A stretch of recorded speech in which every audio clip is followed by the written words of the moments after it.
Hey guys, it is Michelle Holling-Brooks here, and I'm here with part 4 of my personal healing journey. And if you have been watching it, I've been chatting about the different teachers that I have had along my life's journey that have really helped me step into my role of igniting my own healer within inside me so that I can live, love, and lead my authentic life. And that's the third part of the Unbridled Change Method, is really learning how to lead your authentic life and move and groove in your mojo. So the teacher that I had on this leg that has really helped me learn to fine tune and refine my ability to live, love, and lead my life was the teacher of connection. And a lot of times it was in the disconnection that I had, in those moments where I did not feel resonant, that I was able to say, I am missing something here. This does not feel right. And in fact, what I noticed at the end of the day was that I was actually really successful, but I didn't feel successful. There was a disconnection in it. I was my own business owner. I started my own nonprofit. It's a thriving nonprofit, executive coach. I am an energy worker and rock that out. I do all these different things, but there were pieces of me that behind the scenes at the end of the day when my head hit that pillow that didn't feel connected to the life that I had built. It didn't feel 100% there. I loved my life. I loved the people in my life. I found joy in my life. But there was this, I don't know, it was like this last 10% that I knew I was missing. I just knew it. There was a little bit of a hole, a little bit of a space that at the end of the day, I just kind of looked back and I said, you know, I'm not giving 100% here. Why am I holding back? What am I afraid of? And it almost always came back to that I had not shown up with choice in each one of those pieces of my life as 100% me. I had always held something back. I mean, who wouldn't? That's human nature, right? Kind of hold back, wait and see, so that if something bad happens, I can regroup and I won't be hurt as bad. And what I realized is that bracing against life was not really allowing me to fully love to the point where I was leading my life. I could love my life and people could love me and I could love parts of it. But there was something that was keeping me from that last bridge that pops us up into absolutely leading our authentic life and believing in our life and unlocking our soul purpose so that we have unshakable faith and confidence in who we are as a person and what our purpose here is. That's the piece that I was missing. I loved it. I was living it. Schedule helped me live. My teachers of love had helped me figure out how to love my life, but I wasn't actively leading it in every aspect of my life.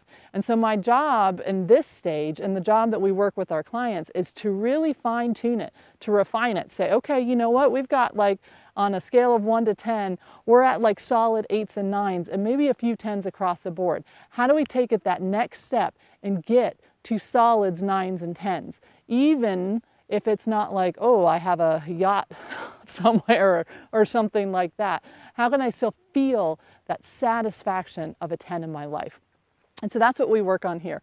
For me, it boiled down to showing up as who I authentically am in all the different hats of my life, in all those different little pie wedges of family, career, friends, hobbies, financial, you know, taking all those pieces of that little wheel that we see so much in the coaching world and saying, where am I not showing up as me? And then looking at that, understanding that choice of where I was holding back, and almost every single time the piece that I was holding back was my soul. That's what I was holding back. My mind and my engineer, they showed up. They were like, yeah, we can rock this out. My body and the joy and the energy, that showed up. What I was holding back was what I was most afraid to show, was my soul. I was afraid to show my intuitiveness. I was afraid to show my healer that was inside of me. I was afraid to show that all of this stuff that happened in my life was just that, things that happened in my life that wasn't who I am. Because I thought at the end of the day, if I'm not this girl with this story, who's going to listen to me? At the end of the day, if I'm not this girl with all these stories, what good do I have to give to somebody else? And my heart just kind of breaks for a second for that girl who didn't think she was worth it. And when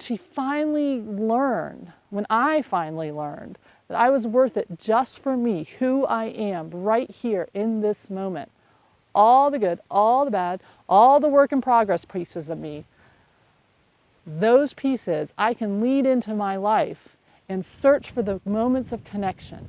It is in those in-between moments that I can connect with the breeze, that I can connect with the sunshine, that I connect with another being standing next to me and reflect back to them that they are seen, felt, and heard. That is in that moment that all the pieces of me come together and my soul purpose comes in line. And for me, when I did my work and I ended up, what is my soul purpose? It was really crystal clear. For me, my soul purpose is to be the lighter fluid for you. My soul purpose is to help people unlock and turn up their own internal healer so that they can learn how to heal themselves. My job is to show up just like the horses do. I'm here to support you. I'm here to partner with you. I'm here to help hold the space for you. And I'm also here to say, I want 100% of you. Not 30, not 40. What's the 100%? And what are the pieces that are hiding? Because once you get comfortable showing up with those, you are off to the races and running towards your soul purpose and rocking out your authentic life. And that's my purpose. That's what I love to do. Turn on the lighter fluid and help people step into the leader that they are, help them feel the empowered soul and beautiful nature that they are, because they're so amazing and so beautiful. We all are. We all have such amazing gifts and talents. And could you imagine what this world would look like if we could all step into our light and our love and release the fear? That's my soul purpose. That's what I'm here to do. And that's what connection as my teacher taught me. Once I was willing to connect to those vulnerable pieces in me, once I was willing to see the fear of the child inside of me that was really scared to show up and say, hey, guess what? This is what I really like to do. Once I was willing to say to all of those little pieces, come on, you all make up parts of me. And in fact, you're all me. There's no separation. And I'm going to show up that way, irregardless of where I'm at in my world. Once I did that, oh, the amazing joy that I felt and the freedom, the air that I felt around me was amazing. Not gumdrops and roses. I still have a lot of stuff I got to deal with and problems that happen in my world. But I have a confidence and an unshakable faith in myself and in the universe and in God to say, I am going to get there, and exactly what I need will be provided when I need it, as long as I show up and do my part. And so that's what I learned how to do, to lead my life, to show up in co-creative energy, to show up and say, I am ready to be and do what I need to do to be on track with my soul purpose. That's the third stage of our program of leading your authentic life, helping you feel where that disconnection moments are so that you can heal them and bring them back into connection, which unlocks your soul purpose, which then leads you into unshakable faith and confidence. To you, I am sending you so much love and joy that you will see in yourself, that you have all three of these stages rocking out, and we live in all of them at one time. We're not just here. You kind of run back and forth. But to you, I send you light and love on your journey, and I hope that you too will find that amazing, beautiful soul that is inside of you that I know is there.